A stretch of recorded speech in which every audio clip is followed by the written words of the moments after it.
Alright. So, kung makikita ninyo, ayan na. Umaambo na, nagpa-fog na doon sa pinanggalingan natin sa may bundok, doon sa itaas. At dito, meron na tayong nakikita. Isa sa mga lugar kung saan, ayan ang ilog na yan, napakagandang ilog. Ilang mga lugar na sa Pilipinas ang nabisita natin. Ngunit dito lang tayo namangha sa napakagandang bundok na kitang-kita ang buong baba.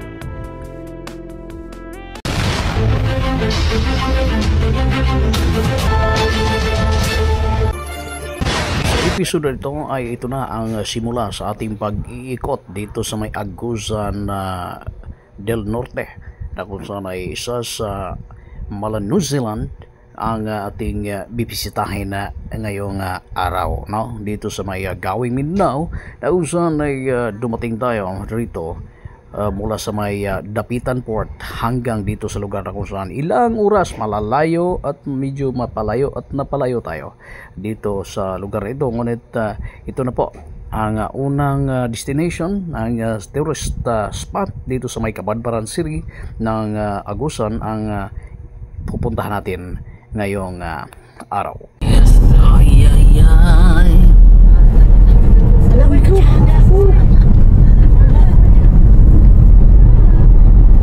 Napaytsada na dito ron.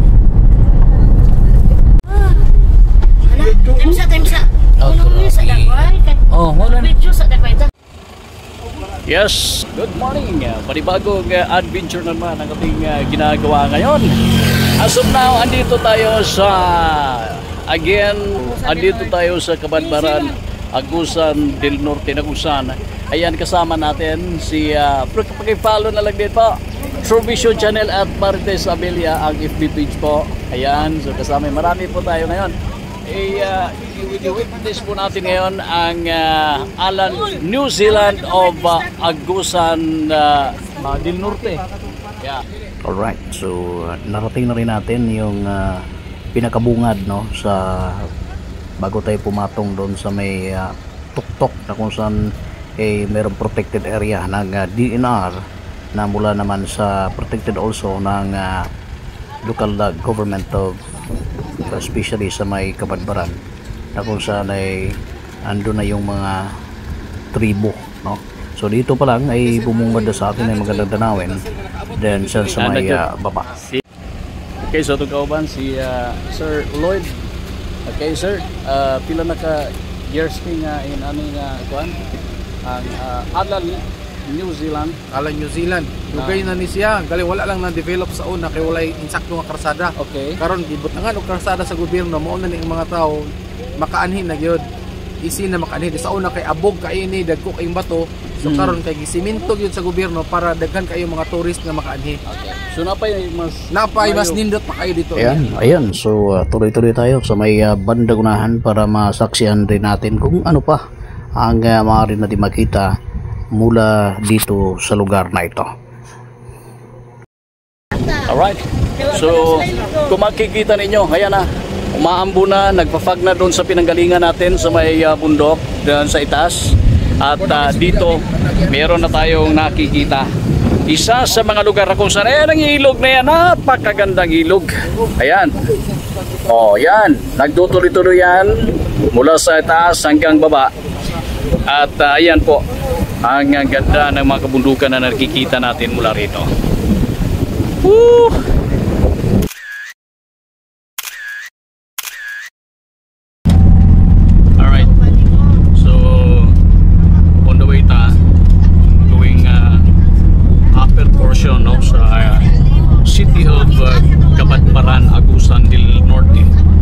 Basa ang kalsada, no, sa mga oras na ito gawa ng mayroong mga pag-ulan na ating na-encounter habang tayo ay umaakyat, no, paambon-ambon pa naman. Ayan, at sa wakas dito na po tayo, nakasilip na rin tayo, nakadungaw na rin tayo sa mga magandang tanawin dito sa lugar na ito. So Agusan del Norte, guys. Okay, so at last andito na tayo, no? Ating mga kasama namin dito mula rito sa may Bayugan, Kabadbaran. So Kabadbaran, sila yung ating mga tourist guide ngayon. Ang Kabadbaran, Agusan del Norte guys, na isa sa napakaraming tourist attractions dito sa lugar. At ito na nga, yung kung makikita ninyo, ayan o. Kitang-kita yung daan sa baba na tinatahak natin paakyat papunta dito sa lugar. Ito sa likuran natin. O, di ba? Gaano ba naman ito talaga nga di ka magiging kampante pag nakapunta rito? Matarik, malayo. Ngunit isa lang ang nagbibigay ng komportable sa mga nakatira dito. Ang malapad at magandang kalsada.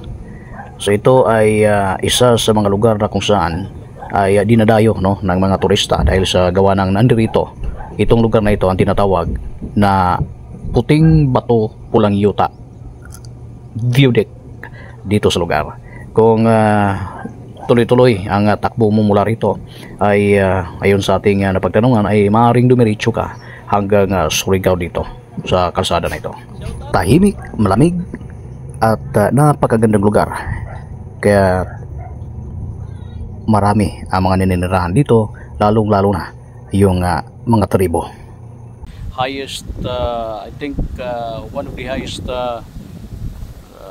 tourist attraction or highest peak here and Kabadbaran, Agusan del Norte.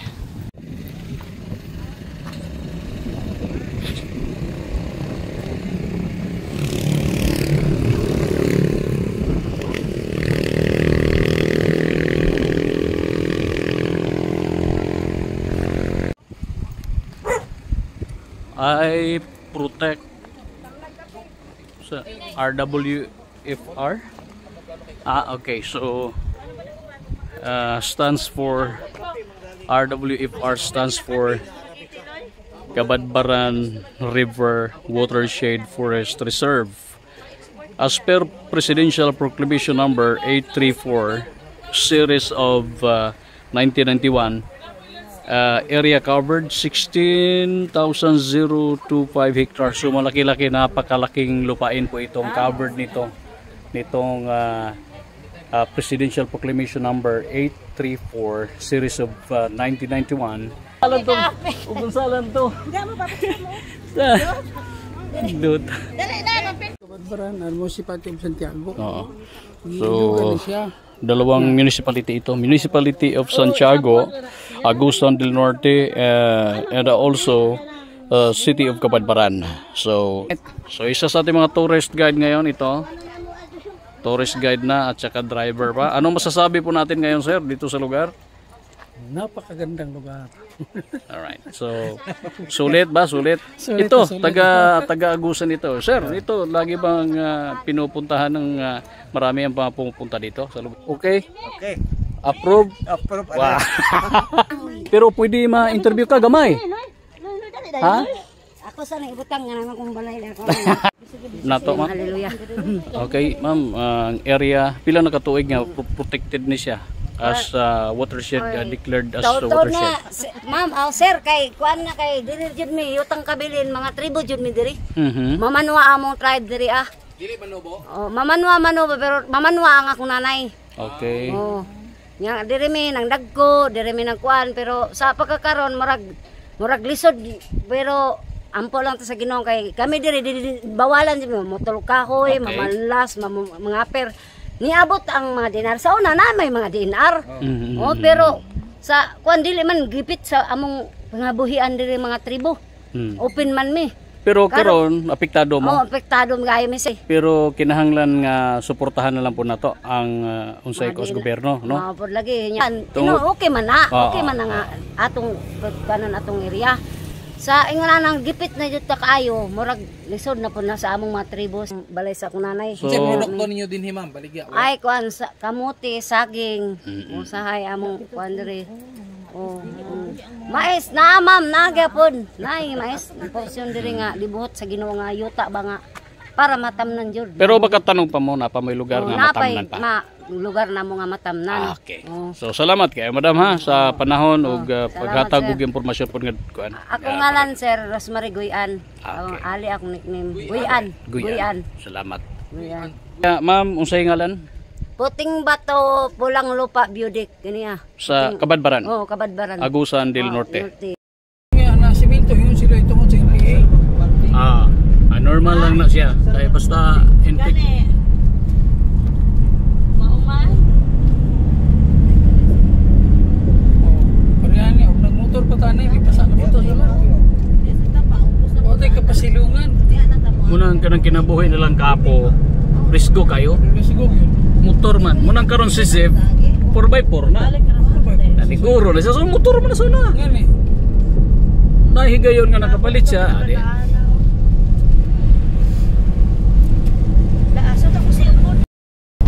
Di ba ni sementado, lisod kayo ni.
Ikaw video ano imong cellphone no?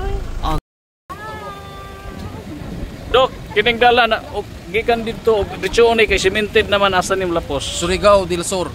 Oh ha? Agusan del Norte ni siya mulusot ni siya sa Lanusa Town, Surigao del Sur. Mga pila ka kilometers away from Ikan here. dire mga 40. Doon na lang. Ah, Ah, Surigao del Sur na. Actually boundary na ning diaunahan. Surigao na. Oh, pag abot na to sa ubos, pinaka-ubos ani ang tawag ng tamo Losong. Losong. Tong kay ana gid kay siya. Padulhog. Oh, ang punuan ani nga sapa, katong sapa nga nakita, ang punuan gid na diha. Falls katong nakita si babaw. Makita na ron. Oh, makita na yung falls. So ang Agusan del Norte o ang Surigao sikbit sila. Oh, sikpit. Upat ka probinsya. Surigao del Sur, Surigao del Norte ang naadire. Lahat Surigao del Norte, Surigao del Sur, Agusan del Sur ang Pilipinas. Agusan del Norte ni. So Doc Bailon, thank you. Usa sa ato ang tourist guide. At the same time, iyahapon nga lugar. Okay guys, so please no, kuan pa, pabadi pa mi ninyo sa among lagaw karon.